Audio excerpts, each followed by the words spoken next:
আমাকে দেখা যাচ্ছে মনে হয়। ওকে, আসসালামু আলাইকুম। প্রিয় চিকিৎসক বৃন্দ, আমাদের ভাই বোনেরা, আপনাদের সবাইকে স্বাগত জানাচ্ছি আজকে ইনস্ট্যান্ট ফিলিং শেয়ারিং প্রোগ্রাম। আজকে এই মাত্র আপনাদের রেজাল্ট দিয়েছে।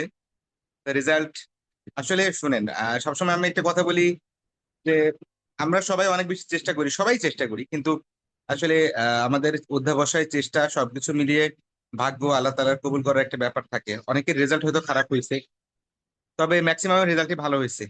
তো যাদের রেজাল্ট ভালো হয়েছে আমি তাদেরকে কংগ্রাচুলেশন জানাচ্ছি। আমি এতটুকু বুঝতে পারতেছি, মানে আমি পাশ করার পরে যে ফিলিংসটা হয়েছিল সেটা কেন জানি এখন একটু অনুধাবন করতে পারছি। মনে হচ্ছে যে মনে আপনাদের উপরে যে স্ট্রেস ছিল সেটা একদম নিজেকে অনেক বেশি ফ্রি লাগতেছে, মনে হচ্ছে আমি বাতাসে ভেসে বেড়াচ্ছি, এরকম একটা অবস্থা মনে হয়। তো যাক, আলহামদুলিল্লাহ। আপনাদের সবাইকে অনেক অনেক অভিনন্দন। আমাদের সাথে যুক্ত আছে ডাক্তার সুবাই আফরোজ অন্তি আপু আছেন, ডাক্তার হাসনা হেনা আপু আছেন। এই যে হাসনা হেনা আপু, কেমন আছেন, কি অবস্থা বলেন? আমরা আপনাদের সাথে একটু কানেক্টেড হতে চাচ্ছি। আমি শুরুতেই ডাক্তার হাসনা হেনা আপুর কাছে যাব, তারপরে অন্তি আপুর কাছে যাব। জি আপু, শুনতে পাচ্ছেন? জি, আসসালামু আলাইকুম ভাইয়া। ওয়ালাইকুম সালাম। এই কি অবস্থা, কেমন আছেন, কেমন লাগছে, সবকিছু মিলিয়ে বলেন। মানে এক্সাম দেওয়ার পর তো ভালো লেগেছিল যে স্ট্রেসটা চলে গেছে, আর এখন তো একদম ফুল ভালো লাগছে যে আলহামদুলিল্লাহ পাশ করেছি। আলহামদুলিল্লাহ, আলহামদুলিল্লাহ। মানে আমার কাছে তো কোয়েশ্চেনটা আর কি হার্ড লেগেছে অনেক। মানে কোয়েশ্চেন গুলা মানে আমার কাছে মনে হচ্ছে যে একটু হার্ডই ছিল। তা আল্লাহর রহমতে পার করে এসেছি এটাই। আর আপনাদেরকে অনেক অনেক থ্যাঙ্কস, বিশেষ করে নার্ভাস সিস্টেম তা এক্সামে দেওয়ার জন্য। না হলে সেন্সরি সিস্টেমে হয়তো সেন্সরি ফাংশন এটা আসছিল, এটাতে হয়তো আরো ভুল হয়ে যেত। তো এটা আর কি এক্স্যাক্টলি। মোটামুটি একটা করতে পেরেছি। আমাদের যাক। লাস্টে মক সম্পর্কে আপনার অভিজ্ঞতা বলেন। হ্যাঁ, ওইটা তো খুবই একটা ভালো ফিলিং ছিল, কারণ হচ্ছে মানে যেভাবে এক্সামে হবে সেভাবে একটা সেট আপ পাওয়া, এটা আসলে খুবই একটা ব্যাপার। যারা আমরা হচ্ছে বুঝতে পারলাম যে এখান থেকে এটা আসবে বা এটা আসতে পারে, বা এইভাবে আমার ঘুরতে হবে, এইভাবে আমার ইনস্ট্রুমেন্ট আমি রেখে আসতে পারি, বা হচ্ছে আমার র্যাপও কিভাবে বিল্ড আপ করবো, মানে সবকিছুই একটা নতুন এক্সপিরিয়েন্স ছিল, যেটা হচ্ছে আমরা পরীক্ষার হলে ভালো মতো প্রয়োগ করতে পেরেছি। যাক, আলহামদুলিল্লাহ। তো সব মিলিয়ে আপনাদের এই সফলতাতে আমরা অনেক বেশি আনন্দিত। খুবই ভালো লাগছে, বিশেষ করে হাসনায়না আপু, আপনাকে আমি বারবার একটা কথা বলতেছিলাম, আমার মনে পড়ছে এখন, যে আপু আপনি আপনার ফেস থেকে নার্ভাসনেস কমাইতে হবে, ফেসটা সবসময় হাস্যোজ্জ্বল রাখতে হবে। হ্যাঁ, আমি দুইটা স্টেশনে দুইটা স্যার বলেছে তোমার ইয়েটা অনেক ভালো হয়েছে, তুমি কোথায় ট্রেনিং করো, মানে আমার কাউন্সিলিং যেটা ছিল সেটা, আর ওকে। কাউন্সিলিং না, সরি, হিস্ট্রি ট্রেনিং যেটা ছিল 6 মান্থ প্যালর, ওইটা, আর হচ্ছে যেটা মিটার ডোজ ইনহেলার নেবুলাইজেশন ছিল, এই দুইটাতে স্যার খুবই বলেছে তুমি কোথায় ট্রেনিং করো, তোমার খুবই ভালো হয়েছে। তখন তো অটোমেটিক্যালি হাসি চলে আসছে। মাশাআল্লাহ, খুবই ভালো। আমাদের মক অসপিতে কিন্তু মিটার ডোজ নেবুলাইজেশন ছিল কিন্তু। হ্যাঁ, নেবুলাইজেশন ছিল, আর ওখানে হচ্ছে যে মিটার ডোজ যে মানে ইনহেলারটা কিভাবে নিব স্পেসার আচ্ছা আচ্ছা, দিয়ে। ইনহেলারটা হ্যাঁ, ছিল না? ওটা আসছিল আর কি। জি জি। আচ্ছা, হিস্ট্রি টেকিংটা কেমন হয়েছে, মানে আমাদের কোনো অভিজ্ঞতা আপনার কাজে লাগছে কিনা? হ্যাঁ, অবশ্যই, যে কয়েকটা পয়েন্ট তো যেটা সেম ছিল ওইটা, তারপর আরো ইলাবোরেট করা, ডিডি মাথায় চিন্তা করা, তারপর বসে বসে চিন্তা করলাম যে কি করতে পারি কোয়েশ্চেন, এরকম করে অনেক কোয়েশ্চেন যখন হচ্ছে মানে আইডিয়ে চিন্তা করে আমি হচ্ছে যে কি জানি বলেন, ব্রেথ হোল্ডিং অ্যাটাকটা বলেছিলাম, তখন স্যার ইমপ্রেস হয়েছে, "হ্যাঁ, এটা তো আপনি বলেছেন না?" জি স্যার। মানে এটাতে স্যার অনেক খুশি হয়ে গেছে কেন জানি। দেখ, আলহামদুলিল্লাহ, আলহামদুলিল্লাহ। আমাদের সাথে যুক্ত হয়েছেন আমাদের মেন্টর ডাক্তার শাকিল আপু আছেন, তারপরে ডাক্তার মাইশা আপা আছেন। আমাদের মকে তো আলহামদুলিল্লাহ মোটামুটি যেগুলো দেওয়া হয়েছিল এগুলা খুব ভালো হেল্পফুল হয়েছে, আপনারা বুঝতে পারছেন। তো এখন আমি অন্তি আপার কাছে চলে যাচ্ছি। অন্তি আপা, শুনতে পাচ্ছেন? জি ভাইয়া, শুনতে পাচ্ছি। জি, আপনার অভিজ্ঞতা বলেন আপা, আমাদের সাথে শেয়ার করেন, কেমন লাগছে, কেমন ছিল আপনার পরীক্ষা, পরীক্ষা দেওয়ার আগে কেমন লেগেছিল আমাদের, সর্বোপরি আমাদের অস্কি প্র্যাকটিস ব্যাচ সহ আমাদের টোটাল যে কোর্স, সব মিলিয়ে আপনার এখনকার ফিলিং সব মিলিয়ে আমাদের সাথে একটু শেয়ার করেন আপা। ভাইয়া, মক টেস্টটা খুবই জরুরি ছিল একটা এরকম এক্সপিরিয়েন্স নেওয়ার জন্য, এজন্যই এই মক টেস্টটা কোনোভাবে মিস করিনি। আর এক্সামিনেশন তো কমন করছে, যেহেতু এই মক টেস্টে সিবিএস এর প্রিকর্ডিয়াম ছিল, সিবিএস দিয়েছে এখানে, আবার ওখানে নার্ভাস সিস্টেমটাও কমন করেছে। এজন্য এই দুটা স্টেশন ভালো হয়েছে। আর এমনিতে অস্কিটা তুলনামূলক ভালো হয়েছে এখানে, এক্সামিনেশন গুলা ক্লাস গুলা করার কারণে। অস্পিডটা একটু খারাপ হয়েছিল ভাইয়া, এটা তো ওরা কোশ্চেনটা একটু অ্যাটিপিক্যাল লাগছে কিছু জায়গায়, এটা তো হইতেই পারে। তো একটু মন খারাপ ছিল দেওয়ার পরে, তারপরও এখন ভালো লাগতেছে খুব। তো অন্তি আপু, আপনারা যারা আমাদের সাথে আছেন, আমি আপনাদেরকে আমাদের হবে সামনে ফেলিসিটেশন হয়তো সামনের মাসের ফার্স্ট উইকের দিকে আমরা প্ল্যান করতেছি। তো এখন ফেলিসিটেশনে তো অবশ্যই আপনারা আসবেন, এবং পাশাপাশি কিন্তু এবার আপনাদের পালা। আপনারা যেমনটি আমাদের কাছে একটু হেল্প নিয়েছেন বা আমাদের সহযোগিতা পেয়েছেন, এখন আপনার দায়িত্ব কিন্তু সামনে যারা পরীক্ষা দিবে তাদেরকে সহযোগিতা করা, এটা কিন্তু এখন আপনার দায়িত্ব। ঠিক আছে? তো এখন কিন্তু আমাদের সাথে অ্যাড হতে হবে, আমাদের সাথে সবকিছুতে সহযোগিতা করতে হবে আর কি। আমাদের নাফিসা আপা যুক্ত হয়েছে না? ওকে। আর আর এই, মামুন ভাই, শুনতে পাচ্ছেন? ইয়া করেন হচ্ছে ইশরাত আপাকে একটু কল দেন। ইশরাত আপাকে আমি বলছি যুক্ত হওয়ার কথা।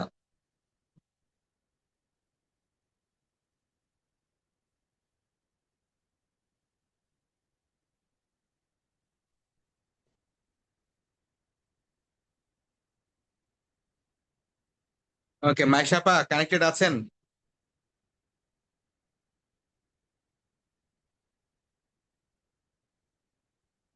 হ্যালো। জি। গিফারি ভাইয়া, আসসালামু আলাইকুম। হ্যাঁ মাইশা আপা, কি অবস্থা, কেমন আছেন? এই তো আলহামদুলিল্লাহ। আমি তো আজকে কোয়েশ্চেন দেখার পর থেকেই কন্টিনিউয়াস, আমার পরীক্ষার্থী আমাদের যারা ছিলেন তাদের থেকে মনে হয় আমি বেশি টেনশনে ছিলাম এরকম একটা প্রশ্নে। ওনাদের যে কি অবস্থা আল্লাহ জানে। আর অবশ্যই আমার ইনস্টিটিউট থেকে অনেকেই ছিলেন এবার পরীক্ষা দিচ্ছিলেন, তো আমি আসলেই মানে খুব চিন্তায় ছিলাম। মানে রেজাল্টটা আসার পর দেখে খুব ভালো লাগছে যে আলহামদুলিল্লাহ মাশাল্লাহ অনেকেই পাশ করছেন, এবং তাদের আসলে যে এত কষ্ট করছেন এই কষ্টটা যে সফল হয়েছে এটা দেখেই ভালো লাগতেছে। আমাদের সাথে যুক্ত হয়েছেন ডাক্তার সুপ্তি আপা আছেন, ডাক্তার আনিকা আমিনা আক্তার আপা আছেন। আপা শুনতে পাচ্ছেন আপনারা? আসসালামু আলাইকুম ভাইয়া, জি শুনতে জি পাচ্ছি। ভাইয়া, ওয়ালাইকুম শুনতে আসসালাম। হ্যাঁ, পাচ্ছি। সুপ্তি আপাকে আমরা আগে সুপ্তি আপার কাছে যাচ্ছি। কি অবস্থা আপা, বলেন আপনার ফিলিংস আমাদের সাথে একটু শেয়ার করেন, বিশেষ করে আপনার পরীক্ষা দেওয়ার আগে কেমন অবস্থায় ছিলেন, এখন কেমন লাগছে, ভাইয়া, পরীক্ষা সর্বোপরি দেওয়ার আগে তো পরীক্ষা কেমন খুবই হয়েছে? টেনশনে ছিলাম। কালকে রাতে তো শোয়ার পরে ঘুম আসতেছিল না, অনেক কষ্টে ঘুমাচ্ছি। সকালবেলা তো খেলার ইয়েতে চিল্লাচিল্লিতে ঘুম ভেঙে যায়। ওভাবেই আচ্ছা। হলে গেলাম, হলে গিয়ে তো কিছু মনে থাকে না। সবাই দেখি সবকিছু পারে, আমি তো পারি না, ওইটা টেনশন। আচ্ছা। তারপর পরীক্ষা দিলাম, দিয়ে কিছু ভুল হয়েছে, টেনশনে ছিলাম। বিকেল বেলা থেকে ঘুমাচ্ছি, ঘুম আসেনি। হ্যাঁ, পালপিটেশন হচ্ছিল সারাক্ষণ। এই সন্ধ্যার পর থেকে মোবাইল নিয়ে বসে আছি, একটু পর পর চেক করছি রেজাল্ট দিচ্ছে কিনা, দিচ্ছে না, কখন দিবে। করতে করতে হঠাৎ করে একটা সময় মেসেজ পেলাম। মানে এইটা আসলে প্রকাশ করার মতো না। আমার তো গতবার খারাপ হয়েছিল, তো এইবার খুবই টেনশনে ছিলাম যে আসলে এইবার পাস হবে কিনা। তো আমার ফিলিংসটা আসলে অন্যরকম। আচ্ছা এটা আচ্ছা। আসলে বলে বোঝাতে পারছি না। মাইশা জানে, মাইশা আমার সাথে আছে, আমার কলিগ। ওকে আমি আচ্ছা। বারবার নক করি, বারবারই বলি যে পারি না। ও ও আমার জন্য খুব সরি ফিল করছে গতবার, যে আপু আপনার জন্য খুব খারাপ লাগতেছে। এইবার আলহামদুলিল্লাহ, এবার ওই খুশিটা দিতে পারছি সবাইকে। আলহামদুলিল্লাহ, আলহামদুলিল্লাহ আপা, আলহামদুলিল্লাহ, আল্লাহর কাছে আলহামদুলিল্লাহ। আছে অশেষ অশেষ শুক্রিয়া। আল্লাহর কাছে, সবার কাছে, আপনাদের কাছে। আপনারা অনেক কষ্ট করেছেন আমাদের জন্য। নাও ইটস ইউর সবাইকে টার্ন। ধন্যবাদ। আপনাকে হ্যাঁ, কিন্তু এখন না আমাদের যারা আমার এই জুনিয়র। পরীক্ষার জন্য আমার আপু, ফ্যামিলি আসলে সাফারার আমাদের এই হয়েছে, সত্যি কষ্টটা কথা। তখনই ভালো লাগে যখন হ্যাঁ, আমরা দেখি যে আপনারা অ্যাপ্রিসিয়েট করেন, আপনারা আসেন, আপনাদেরকে, এটাই আমাদের ভালো লাগে। এবং আপনি যে জেনেসিসের সাথে ছিলেন, যে গতবারে খারাপ হওয়া সত্ত্বেও আপনি যে জেনেসিসকে ট্রাস্ট করছেন এবং জেনেসিসের সাথে থাকছেন, এটা জেনেসিস অনেক বড় আমি পাওয়া। পার্ট ওয়ান আমাদের অনেক বড় থেকেই আমি পাওয়া। জেনেসিসের সাথে আছি। আমার জেনেসিস সেই অনেক বছরের সম্পর্ক জেনেসিসের সাথে। So Genesis is love. Genesis আসলে আমি অন্য কোনো কিছু চিন্তা করি না, আমি জেনেসিসকে ভরসা করি, জেনেসিসের সাথেই আছি। সবসময় থাকবে ইনশাল্লাহ। না, আমার আমাদের এই সাথে যুক্ত পরীক্ষার জন্য হয়েছেন আমার ডাক্তার। ফ্যামিলি সাফারার, আমার ছোট বাচ্চা সাফারার, বাচ্চাকে টাইম দিতে পারিনি, বাচ্চা এটা গতকাল। নিঃসন্দেহে আপা, বিশেষ করে আমরা যারা ডাক্তার আছি, আমাদের বাচ্চা কাচ্চা একটু ডিপ্রাইভ না হলে হয় না আপু। কারণ আপনি যদি ডিপ্রাইভ না করেন, আপনি পড়াশোনাতে মনোযোগ দিতে হ্যাঁ, পারবেন না। এটা হ্যাঁ, পসিবল সত্যি নয়। কালকে বাসায় এসে বাচ্চা কাছে আসতেছে, দরজা বন্ধ করে বলছে আমি আজকে নিব না, আজকে তুমি হেল্পিং হ্যান্ডকে বলছে আজকে তুমি সব করো, আমার কাছে এনো না। ও কান্না করছে, তবু আমি দরজা খুলে যে দেখতে যাইনি, এই এটা অবস্থা। এটা খুবই কষ্টের হ্যাঁ, ব্যাপার আপু, এটা খুবই কষ্টের ব্যাপার। হ্যাঁ, আসলে তবে আমার এই যে আজকে ফ্যামিলি একটু অনেক কোথায় সাফার গেলেন? করেছে। আজকে একটু কাফারা সহ পুষিয়ে দেন। হ্যাঁ, হ্যাঁ। আচ্ছা, আমরা হচ্ছে আমাদের সাথে যুক্ত হয়েছেন তারান্নুম আপা, আসছেন আপু। Welcome, welcome to our pre felicitation program. আচ্ছা, আমরা আমিন আক্তার আপার কাছে চলে যাই। আমিন আক্তার আপা শুনতে পাচ্ছেন? হ্যাঁ ভাইয়া, শুনতে পাচ্ছি। জি ভাই, আপু, আমরা আপনার কাছে একটু জানতে চাচ্ছি যে আপনার পুরো এই যে জার্নিটা, মানে পরীক্ষা দেওয়ার আগে, পরীক্ষা দেওয়ার পরে, পাশাপাশি আমাদের জেনেসিস সবকিছু মিলিয়ে। আচ্ছা ভাইয়া, আমার জার্নিটা হচ্ছে মানে আমি আমার জার্নিটা শেয়ার করব হচ্ছে কিছু মানুষকে ইন্সপায়ার করার জন্য। কাদেরকে? যারা হচ্ছে সরকারি ট্রেনিং কিন্তু হচ্ছে কোনো মেডিকেল কলেজে ট্রেনিং পোস্ট পায় না, তাদের জন্য। ঠিক আছে? সেটা হচ্ছে আমি যখন পাশ করি 23 জুলাইতে পার্ট 1, তখন আমি অনেক চেষ্টা করছিলাম মেডিকেল কলেজে পোস্টিং নেওয়ার জন্য, বাট সামহাও আমি পাইনি, আমি যেতে পারিনি ট্রেনিং পোস্টে। 1 বছর ধরে আমি যখন ট্রেনিং পোস্টে যেতে পারি নাই, অবশেষে পরে দেখলাম যে আমার তো কিছুই হচ্ছে না। এদিকে পার্ট 1 পাশ করে বসে আছে, আর এদিকে আমার বাচ্চা ছোট, দুইটা বাচ্চা, একদমই দুইটাই টোডলার, 1.5 বছরের ছোট বড়। তো ওদেরকে রেখে তো আমার পক্ষে কোনোভাবেই সম্ভব না রেসিডেন্সির জন্য ট্রাই করা। সো আমি কখনো রেসিডেন্সির জন্য ট্রাই করি না, আমি পার্ট 1 এর উপরেই মানে ডিপেন্ডেন্ট ছিলাম। পরে লাস্টে দেখলাম কি যে না, এভাবে হচ্ছে না। আমি যখন দেখলাম যে বিসিপিএস এর নোটিশে যে সদরে ট্রেনিং কাউন্ট হয়, তখন আমি আমার পেডিয়াট্রিক্স এর যে কনসালটেন্ট, একজনই কনসালটেন্ট এবং সে হচ্ছে এফসিপিএস করা, তাকে খুব রিকোয়েস্ট করলাম, কিন্তু সে আসলে একসেপ্ট করলো না। বললো যে না, এখানে ট্রেনিং করলে তুমি কিছু পারবা না, কিছু শিখবা না, হবে না, তুমি হবে না, এইসব এইসব বলে আমাকে একটু মানে হতাশই করলো। পরে আমি আমার যে সুপার স্যার, তাকে বললাম যে স্যার আপনি একটু ম্যামকে বলেন যাতে অ্যাটলিস্ট আমাকে সাইনটা দেয়, 6 মাসের ট্রেনিং, যে 6 মাস পর পর যে প্রোগ্রেস রিপোর্টটা, সেই সাইনটা যাতে ম্যাডাম আমাকে দেয়। তো সেই হিসেবে আমি শিশু আউটডোরে কাজ করলাম, কিন্তু মানে ম্যাডাম আমাকে সাইন দিছে সুপার স্যারের অর্ডারে, বাট কখনো ইনডোরে কাজ করার সুযোগ দেয় নাই। শুধুমাত্র সুযোগ দিছে হচ্ছে তখনই যখন ম্যাডাম ছুটি নিছে, ওনার দরকার হয়েছে, তখনই আমি ইনডোরে কাজ করতে পারছি, এছাড়া আমি ইনডোরে ঢুকতেও পারি নাই। তো যাই হোক, মানে এইভাবে প্রতিকূল অবস্থাতেই আমি আমার ট্রেনিংটা কাউন্ট করে অবশেষে যখন আহ মানে সবকিছু জমা দিলাম, তখনও কনফিউজ ছিলাম যে আদৌ আমি পরীক্ষা দিতে পারবো কিনা, কারণ আমি জেলা সদর হাসপাতালে একটা জীবনে একটা এক্সচেঞ্জ ট্রান্সফিউশনও দেখি নাই।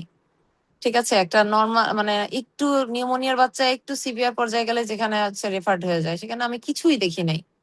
এই জন্য মানে খুব ভয়ে ছিলাম। আপনাদের সাথে যুক্ত হলাম, এবং আলহামদুলিল্লাহ আপনাদের সবার মানে অনেক যথেষ্ট সাপোর্ট ছিল। আপনাদের ক্লাসগুলো যদিও আমি টাইমলি করতে পারিনি, অনেক শেষে করছি, কিন্তু মানে আমি ক্লাসগুলো অনেক বেশি সাপোর্টিভ ছিল, ক্লাসগুলো অনেক বেশি ইনফরমেটিভ ছিল, এবং আল্লাহ রহমতে যা পড়ানো হয়েছে তার ভিতর থেকে মোটামুটি আসছে। আহ চেষ্টা করছি। আপনাদের অনেক সাপোর্ট ছিল, বাবা মার, হাজবেন্ড, সবার অনেক দোয়া ছিল। সাথে আমার একটা রিডিং পার্টনার, আমার জুনিয়র ঢাকা মেডিকেলের ট্রেনি, ও আমাকে অনেক সাপোর্ট দিছে। লাস্ট মুহূর্তে আমি এসে ঢাকা মেডিকেলে এসে ওদের সাথে আমি হচ্ছে একটু এক্সামিনেশন গুলো দেখছিলাম, প্রসিডিউর গুলো দেখছিলাম। এই হচ্ছে আমার জার্নি ভাইয়া, শর্টকাট। আসলে আপু, আমাদের জীবনের গল্পগুলো না এক একজনের এক এক রকম, এক একজনের স্ট্রাগলটা এক এক রকম। এই যে একটু আগে আপু বললেন যে আপুর হচ্ছে বাচ্চা কাচ্চা নিয়ে একটা ডিপ্রাইভ, একটু মনোকষ্ট। আপনার ক্ষেত্রে গল্পটা পুরোটাই ভিন্ন, কিন্তু অনেক কঠিন, অনেক না কঠিন, অনেক ভাইয়া, ভিন্ন না, struggle। আমার ক্ষেত্রেও সেম, কারণ আমার তো দুইটা টোডলার। তাহলে তো আপনার কাছে আরো কঠিন বিষয়টা। আমার তো দুইটা, আমার বড়টার বয়স হচ্ছে মানে এখন একটা স্কুল গোয়িং হয়েছে, বড়টার হচ্ছে 6+, আর ছোটটার হচ্ছে 4+। এই দুইটাকে তো আম্মুর কাছে রেখে আমি উপরতলায়, আমার কোয়ার্টারের উপরতলায় একটা বাসা ফাঁকা হয়েছে, একটা ডক্টর চলে গেছে, আমি লুকায় লুকায় ওই বাসায় যেয়ে যেয়ে পড়ছি, দরজা আটকায়। ওরা জানেই না যে আমি কোথায় যাই। ওরা আমার আম্মুকে জিজ্ঞাসা করে, আম্মু বারবার কোথায় যায়? আমার আম্মু বলে কি, ওর নাইট ডিউটিতে যায়, ও ডিউটিতে যায়, এভাবে বলে বলে তারপরে রাখছে ওরা। আমি বাসায় ঢুকলে বলে তোমার সিক্রেট রুমটা কোথায়, তুমি কোথায় পড়ো? এইরকম ভাবে মানে জার্নিটা গেছে ভাইয়া, ওগুলো তো বাদই দিলাম, ওগুলো তো আছেই কমন। আমারটা হচ্ছে আনকমন যেটুকু সেটুকু বললাম। সেটাই আপু। যাক, ভালো। আমরা আমাদের সাথে ডাক্তার ইসরাত আপা যুক্ত হয়েছেন। আসসালামু আলাইকুম ইসরাত আপা ভাইয়া। শুনতে পাচ্ছেন? আসসালাম। ইসরাত আপা আমাদের জেনেসিস পার্ট ওয়ানের বহুদিনের মেন্টর, পাশাপাশি আমাদের সাথে অনেক ভালো একজন ট্রেনি, সবকিছু মিলিয়ে সিনসিয়ার একজন মানুষ। আমি তো মানে ওভার কনফিডেন্ট ছিলাম ইসরাত আপার উপরে। দেখ, আলহামদুলিল্লাহ। আপা, আপনার জার্নি শেয়ার করেন আমাদের সাথে, পরীক্ষা দেওয়া আগে পরে সব মিলিয়ে কেমন লাগছে এখন? আচ্ছা, প্রথমত সবাইকে কনগ্রেচুলেশন। এই যে আমিন আপু কিছুক্ষণ আগে, আপু যদি শুনে থাকেন, আপু আপনাকে কনগ্রেচুলেশন। এবং দেখছেন পরীক্ষার হলেই আমি আপনাকে বলছিলাম যে আপনার হবে। Thank you, thank you Ishrat, তোমাকে কংগ্রাচুলেশন। তোমার তোমার মানে তোমার অ্যাক্টিভিটিতে আমার মনে হয়েছিল যে ইনশাল্লাহ তুমি পারবা, ঠিক আছে। আপনার মতো বস পাবলিক হবে না, এটা হইতে পারে না আপু, এটা আমার ও, কনফিডেন্স ছিল। আরে তুমি তো আমাকে পাম দিয়েই যাচ্ছ শুধু। আপনার পাম দিয়ে আমার কি লাভ বলেন? আচ্ছা ঠিক আছে, আমরা মূল প্রোগ্রামে ফিরে আসি। ভাইয়া যেটা বললেন যে আমি হচ্ছে জেনেসিস এর পার্ট ওয়ানের মেন্টর, এবং আলহামদুলিল্লাহ এটা আমি খুব প্রাউডলি পরিচয়টা সবসময় রাখার চেষ্টা করি। এবং সবসময় দেখা গেছে কখনো যদি আমি বলি যে আমার প্রিপারেশন ভালো না, বা আমি যদি বলি যে না না আমি এটা পারি না, তখনই সবাই বলি এই তুমি না মেন্টর। আমি তো পার্ট ওয়ানের মেন্টর, আমি তো এখনো পার্ট মিড টার্মের মেন্টর না। So আমি তো অবভিয়াসলি এইদিকে মানে এখনো মানে পারি না সবকিছু। কিন্তু তারপরেও আমাকে সব সময় এই কথাটা সবাই বলতো যে "এই, তুমি না মেন্টর"। আজকেও আমি পরীক্ষা হলে যাওয়ার পর আমি এক্সামিনের থেকে আমাকে সবাই বেশি বলতেছিল আমি মেন্টর। তো আমি সব পারবো। তো এই জন্য একটা এক্সট্রা প্রেশার কাজ করতেছিল। কিন্তু আলহামদুলিল্লাহ আমি পার্ট ওয়ানে আমি জেনেসিস এর সাথেই ছিলাম। পার্ট টু তো অবভিয়াসলি জেনেসিস ছাড়া তো আর মানে মিড টার্মে তো জেনেসিস ছাড়া অন্য কোনো কিছু আমরা চিন্তা করতে পারিই না। আর জেনেসিস ছাড়া হবে না, এটাই একটা টেন্ডেন্সি ছিল যে জেনেসিসেই ভর্তি হতে হবে। সো আলহামদুলিল্লাহ আমি রেগুলার ব্যাচ 2 যেটা সেটাতে অ্যাডমিশন নিছি। এবং আলহামদুলিল্লাহ আল্লাহর কাছে অশেষ মেহেরবানি আল্লাহ আমাদেরকে আহ, পার করছেন। এবং তার অবশ্যই অবশ্যই 80% ক্রেডিট আমি অবশ্যই আল্লাহ পাক এবং আমার ফ্যামিলিকে তো দ্য মোস্ট ক্রেডিট দিব। দেন আমি অবশ্যই বলবো যে জেনেসিস ছাড়া তো আসলে মানে কি বলবো, পড়া গোছানো থেকে শুরু করে এক্সামিনেশন কি করব, মানে মনে হচ্ছিল যেন আমাদের থেকে জেনেসিস এর বেশি টেনশন। এটা তো অবভিয়াসলি আমরা সবাই জানি, এবং এটা নিয়ে আমরা আসলে পার করছি। এবং একটা ভরসা ছিল যে হ্যাঁ আর কিছু না করছে, আমি তো জেনেসিস এর ক্লাসটা শুনছি। সো একটা মানে এরকম একটা জায়গা ছিল যে আচ্ছা ঠিক আছে, আসাদে তারান্নুম আপু এক্সামিনেশন করছে আমি দেখছি। সো একটা একটা ভরসা, আচ্ছা ঠিক আছে গিফারি ভাই বলছে আমি করছি। সো কিছু না কিছু তো পারবো, কিছু না কিছু তো হবে, কিছু না কিছু একটা মানে এরকম, এটা হচ্ছে আমাদের একটা ভরসার জায়গা ছিল। আলহামদুলিল্লাহ আল্লাহ আমাদের সেই ভরসাটার ফল দিছে। এবং তার ক্রেডিট অবভিয়াসলি জেনেসিসকেই দিতে হবে, কিছু করার নাই। কারণ জেনেসিস আমাদের লাইফের মানে অনেক বড় কন্ট্রিবিউশন জেনেসিস আমাদের লাইফের মানে অন্যরকম একটা পার্ট। আর আমি তো জেনেসিসের সাথেই আছি, ইনশাল্লাহ জেনেসিসের সাথেই থাকবো। সবাই আমার জন্য দোয়া করবেন। আর জার্নিটা আসলে ওই যে সব মেয়েদের জন্য আমার আমার মনে আছে পরীক্ষার আগের দিনও হচ্ছে ভাইয়া আমাকে ফোন দিয়ে একটা কথাই বলছে যে আপু আপনারা যারা ফিমেল ক্যান্ডিডেট বাচ্চা নিয়ে সংসার নিয়ে ট্রেনিং করে আপনারা যে অ্যাটেম্প করতেছেন, আমার কাছে মনে হয় এটাই অনেক বড় একটা স্ট্রাগল। আপনারা আল্লাহর রহমতে এর মধ্যেই হয়তো আল্লাহ পাক আপনাদের রহমত দিবে। এবং আমার কাছে মনে হয় সেটাই, কারণ আমি মানে যতটুকু প্রিপারেশন নিতে পারছি, যতটুকু দিতে পারছি, এটা মানে এর মধ্যে দিয়ে রেজাল্টটা আসাটা আসলে আল্লাহ পাকের রহমত ছাড়া আর কিছুই না। সো জেনেসিসকে সাহস দিয়ে সব ম্যাটেরিয়ালস গুছিয়ে দেওয়া থেকে শুরু করে সবকিছু মানে সাথে থাকার জন্য আসলে জেনেসিসকে ধন্যবাদ ভাইয়া। জি আপু, থ্যাংক ইউ। আমরা হচ্ছে উম, এবার চলে যাব ডাক্তার নিশাত আপার কাছে। নিশাত আপা শুনতে পাচ্ছেন? আহ, ডাক্তার নিশাত জি তাসনিম। হ্যাঁ, আসসালামু আলাইকুম, শুনতে পাচ্ছি। ইসলাম, হ্যাঁ আপু, কি অবস্থা, কেমন আছেন বলেন? আমরা আপনার কাছ থেকে জানতে চাচ্ছি আপনার পরীক্ষার আগের অবস্থা, পরীক্ষার পরবর্তী অবস্থা, জেনেসিসের অবস্থা শেয়ার করেন একটু। আহ, প্রথমত ভাইয়া আলহামদুলিল্লাহ, আল্লাহর কাছে অশেষ শুক্রিয়া। আর যারা পাশ করেছেন সবাইকে অনেক অনেক কংগ্রাচুলেশনস। এবং আপনাদের প্রতি ভাইয়া স্পেশাল স্পেশাল থ্যাঙ্কস। কারণ আপনারা না থাকলে আমি আসলে একটু ইমোশনাল হয়ে গেছি। কারণ আমার একটা ছোট বেবি, ওর বয়স মানে গতকালকে ওর ছিল বার্থডে, আমি ওর বার্থডে ওকে ফেলে রেখে আমি গতকালকে চলে গেছি পরীক্ষা। তো আমি আসলে পড়া শুরুই করছি এপ্রিলের শেষে, আমার বেবিটাকে দেখার কেউ ছিল না। আমি অনেক কষ্টে একটা মানুষ জোগাড় করে আমি এপ্রিলের শেষের দিক থেকে একটু একটু করে পড়া শুরু করছি। আর তারপরে আমি লং ব্যাচে আগেও ভর্তি হয়েছিলাম, কিন্তু আমি ওই যে শেষ করতে পারি নাই। পরে আবার এক্সাম ব্যাচে ভর্তি হলাম, তাদের সাথে এক্সাম গুলো আর কি দিলাম কষ্ট করে। যা হোক, তো দিয়ে মনে হয়েছে যে না, আসলে মানে এক্সাম মানে গুলা না দিলে আসলে আমার প্রিপারেশন কমপ্লিট হতো না। তো এক্সাম গুলা দিয়েছিলাম বলে আমার মনে হয়েছে যে হ্যাঁ, আমি মানে কিছুটা কনফিডেন্ট, মানে বেশ অনেকখানি কনফিডেন্স নিয়ে আমি আসলে পরীক্ষার হলে যেতে পেরেছি। আর বিশেষ করে লাস্টের দিকে আপনারা যেভাবে গাইডেন্স দিয়েছেন, তো আল্লাহর অশেষ রহমত ছিল। আর লাস্টে এই যে ভাই এই 6 দিন, শুধু এই 6 দিন আপনারা যে 6টা ক্লাস নিয়েছেন, আমি জাস্ট এটার উপর বেসিস করে আমি চলে গেছি। মানে এটার সাক্ষী হচ্ছে মানে আমার সাথে যারা ছিল পরীক্ষা দিয়েছে ওরা, যে আমি ওই যা আপনারা মুখ দিয়ে যা বলছেন, আমি শুধু ওইটাকে বেদ বাক্যের মতো ওইটা হচ্ছে মেনে নিয়ে আমি হচ্ছে পরীক্ষার হলে চলে গেছি। তো এবং অবশ্যই আমার ক্লিনিক্যাল পার্ট আলহামদুলিল্লাহ অনেক ভালো হয়েছে ভাইয়া। আপনি যেভাবে যেভাবে দেখাইছেন আপনারা ওভাবেই সব করে আসছি, এবং সেটা তো অবশ্যই রেজাল্টই তো দেখা যাচ্ছে যে সেটা দিয়ে আমরা মানে পার করে আসছি। আর হচ্ছে যে জেনেসিস এর সাথে ভাই আমার পথ চলা 2020 সালের জুলাই থেকে 2021 সালে জানুয়ারিতে আমি পার্ট ওয়ান পাশ করি। তারপর আমার এখন মনে পড়ছে যে ওই ওই পার্ট ওয়ান পাশ করার দিনও আমি ফিলিংস শেয়ারিং প্রোগ্রামে এই ইনস্ট্যান্টলি জয়েন করেছিলাম। এরপরে বিসিএস দিলাম, বিসিএস এর প্রোগ্রামে জয়েন করলাম, আজকের দিনও জয়েন করলাম। ইনশাল্লাহ যেন ফাইনাল পার্টে ওইভাবে জয়েন ফাইনাল করতে পার্ট, পারি। এবারে ফাইনাল পার্ট। এর মাঝখানে আর কিছু আচ্ছা, আছে নাকি জানি না। এরপরে ভাই ফাইনাল আচ্ছা, আমি পার্টেও জয়েন করতে পারি। ইনশাআল্লাহ ইনশাআল্লাহ আমি আপনাদেরকে এই সবকিছুর মাঝখানে ছোট একটা কথা বলি। আমরা আপনাদের ফিলিং শেয়ারিং শুনলাম, একটু আমাদের ফিলিং শেয়ারিং একটু শুনেন আপনারা এখন।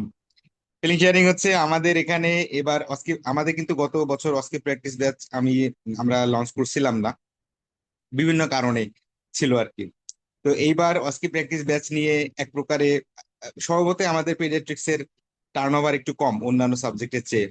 আমি এক প্রকারে মোটামুটি মানে জোর করে আমি এই ব্যাচটা লঞ্চ করছি। পাশাপাশি আপনাদেরকে বলি, আমাদের সাথে আমাদের এই যে সকল কিছুর পিছনে, ক্যামেরার পিছনে যে ভাই কাজ করছেন সেটা হচ্ছে আমাদের এক্সিকিউটিভ জনাব মামুন সাহেব আমাদের সাথে যুক্ত আছেন। আপনারা বিশ্বাস করবেন না, 16 তারিখ থেকে আজকে 25 তারিখ পর্যন্ত, আজকে মেডিসিনের আজকে শেষ হলো, এই 16 তারিখ থেকে 25 তারিখ পর্যন্ত আমাদের মামুন সাহেব বাসায় যায়নি এখন পর্যন্ত।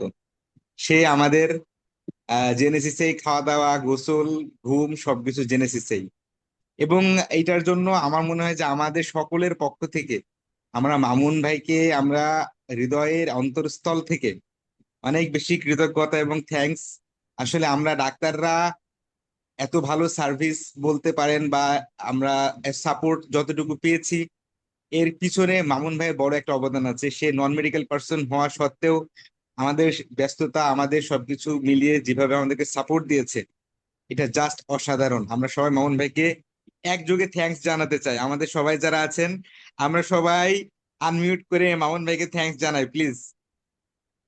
ধন্যবাদ মামুন ভাই, অসংখ্য। থ্যাংক ইউ মামুন ভাইয়া। Thank you ma'am. আপনাদের জন্য অনেক দোয়া থাকলো, শুভকামনা ওকে, আরো সামনের জন্য। আমাদের ইনশাল্লাহ সেলিব্রেশন আমাদের প্রোগ্রামে দেখা হবে ম্যাম আপনাদের সাথে ইনশাল্লাহ। ইনশাল্লাহ ইনশাল্লাহ। তারান্নুম আপু, আপনি কিছু আমাদের আপনার মুখ নিঃসৃত বাণী দিয়ে আমাদেরকে এনলাইটেন করে আমরা প্রোগ্রামটা শেষ করে ফেলি। আসসালামু আলাইকুম সবাইকে। আপনারা, আপনাদের অনেক অনেক বেশি শুভেচ্ছা। এবং আপনারা যে পাশ করেছেন, আমার নিজের কাছে আমরা নিজেরাই বলছি, আমাদের মেন্টরদের যে আলাদা গ্রুপ আছে, সব মেন্টররা এত খুশি হয়েছে, মানে আনবিলিভেবল, সবাই খুব খুশি হয়েছে। এবং আপনাদের এই সাফল্য মনে হচ্ছে আমরা নিজেরাই পাশ করেছি। এবং আমরা যারা জেনেসিস এর সাথে যুক্ত আছি, আমরা যারা মেন্টর আছি, বিশেষ করে আবুজার গিফারি ভাইয়ার কথা না বলে নয়, উনি হচ্ছে এবার সর্বোচ্চটুকু এফোর্ট ওনার দিয়েছে। এবং বলতে গেলে এবারের পেডিয়াট্রিক্স এর যে টিম, সেটার লিড হিসেবে আবুজার গিফারি ভাইয়া খুবই এক্সিলেন্ট কাজ করেছেন। এবং এটার জন্য আমরা সবাই, মামুন ভাই আছেন, আবুজার গিফারি ভাই আছেন, সবার অবদান কিন্তু খুবই খুবই গুরুত্বপূর্ণ ছিল। এবং আমরা যেটা বিশ্বাস করি, আমরা চেষ্টা করেছি আমাদের, কিন্তু আপনারা যারা পরীক্ষায় পাশ করে এসেছেন, আপনাদের নিজের যোগ্যতায় আপনারা পাশ করে এসেছেন, না হলে কিন্তু আপনাদের পাশ করাটা ইজি হতো না। যেহেতু আপনারা অনেক কষ্ট করেছেন, আজকের দিনটা শুধু আপনাদের জন্যই। এবং আশা করি আপনারা সবাই জেনেসিসে আসবেন এবং জেনেসিসে এসে আপনাদের এই বিজয়টাকে আপনারা উদযাপন করবেন। আর সবাই ভালো থাকবেন এবং সবাই সুস্থ থাকবেন। আপনাদের পাশ করাতে আমরা খুবই খুবই আনন্দিত। কিন্তু আরেকটা ব্যাপার আমি বলতে চাচ্ছি, যারা আনফরচুনেটলি বা দুর্ভাগ্যক্রমে যারা হননি, তাদের মন খারাপ করার কিছু নেই। আসলে মানুষের জীবনে এমন কিছু চ্যালেঞ্জ থাকে যে চ্যালেঞ্জগুলো আমাদের মোকাবেলা করাটা খুবই জরুরি, এবং আমরা যারা পাশ করেছি আমাদের অবশ্যই চেষ্টা থাকবে যারা পাশ করেনি তাদের সহযোগিতা করতে। তারা আপনার কলিগ হতে পারে, তারা আপনার ফ্রেন্ড হতে পারে, যেই হোক, সিনিয়র জুনিয়র সবার সাথে যাতে আমাদের রিলেশনটা, যারা পাশ করেছে তারা সর্বোচ্চ চেষ্টা করবেন তাদেরকে আপনারা যাতে একটু সাহায্যের হাত বাড়িয়ে দিতে। কারণ এই কারণে দেখা যায় আমরা সবাই তো পড়ালেখা করি, কিন্তু অনেক সময় অনেক সাপোর্টের প্রয়োজন হয়, বিশেষ করে মেন্টাল সাপোর্টটা এই অ্যাডাল্ট লাইফে অনেক বেশি প্রয়োজন হয়। সবাই কিন্তু মোটামুটি জানে, এমন না যারা পাশ করেনি তারা যে না জেনে পাশ করেনি সেটা না, এটা একটা দুর্ভাগ্য হতে পারে। সো আপনারা সবাই যারা পাশ করেছেন তারা চেষ্টা করবেন যারা পাশ করেনি তাদের একটু সহায়তার হাতটা বাড়িয়ে দিতে, যাতে ওনারা মেন্টালি আরেকটু বুস্ট আপ হয়। এবং মোরওভার যারা পাশ করেছেন তাদেরকে আবারও কংগ্রেচুলেশন জানাচ্ছি। ধন্যবাদ সবাইকে। ধন্যবাদ আপু। তো সব মিলিয়ে আমাদের সকল মেন্টরকে অনেক অনেক বেশি ধন্যবাদ। তারা যথাসময়ে সবকিছুতে অনেক বেশি সাপোর্ট দিয়েছেন। পাশাপাশি ডক্টর যারা আছেন, তারা আপনারা, আজকের দিনটা শুধুমাত্র আপনাদের, আপনারা আপনাদের কঠোর অধ্যবসায়, সর্বোপরি আল্লাহ তাআলার ইচ্ছায় আপনারা পাশ করেছেন। এবং সর্বোপরি আমি একটা জিনিস আপুর সাথে একটু সুর মিলিয়ে বলি, যে যারা পাশ করেনি তাদেরকে পাশ করানো বা তাদের মানে তাদের সামনে হাত বাড়িয়ে দেওয়ার দায়িত্ব কিন্তু আমাদেরকে দায়িত্ব নিতে হবে। আর সবকিছু মিলিয়ে ইনশাআল্লাহ খুব সুন্দর একটা সময় কাটবে আমাদের সামনে। ফেলিসিটেশন প্রোগ্রামে আপনাদের সবাইকে অগ্রিম দাওয়াত দিচ্ছি। তো আমরা প্রোগ্রামটি আর খুব বেশি লেন্দি করবো না। সবাই ভালো থাকবেন, সুস্থ থাকবেন। আপনাদের সবাইকে অনেক অনেক শুভকামনা। আসসালামু আলাইকুম। থ্যাংক ইউ ভাইয়া, আপু। আসসালামু আলাইকুম।